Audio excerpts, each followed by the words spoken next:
Hello and welcome back to the ZeduHow series. I'm your host, the jolliest of developers, and today we have an exciting episode ahead of us. Today we're going to be looking at how to use Skype and what is Skype. So first of all, let's find out what Skype is for. So Skype is a communication tool that can allow you to make calls and that can allow you to chat with friends all over the world. And the best part is that Skype is completely 100% free. Now, today we're going to be looking at how we can send messages and how we can make calls. Also, how we can find other users. So the first thing that you want to do is you want to know how to make up a call. So once you've created your Skype account, you want to go to Skype, download it, and have it installed on your computer. Then go and look for people.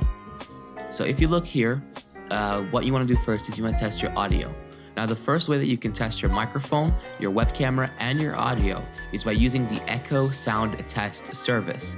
You could find them exactly under People, or you can search them up by typing in Echo. Once you've done that, all you have to do is click on the Echo Sound Test service, go up here to the right-hand top side where it says Audio Call. Give that a push and give it a couple of seconds. It will start saying automatically things. Now, if you can't hear Echo, then make sure that you have your audio plugged in or that it's on max, and also we'll include an article on how to fix any audio problems in Skype. So that is the basics of how to use Skype Echo Sound Testing Service. The next part is to find people. You can find people here by typing in their username.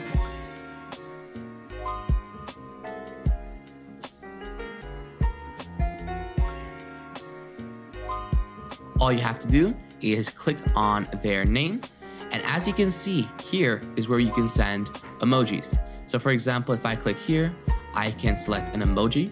I can click here to say some text like, hey. And another thing that is important is that if you want to talk to them, you can start a call by pressing the phone button, or you can start a video call by pressing the camera button. And that is the basics of Skype. Thank you so much for checking out this video. Make sure to hit subscribe and let us know in the comments below if this was helpful. Have a wonderful day.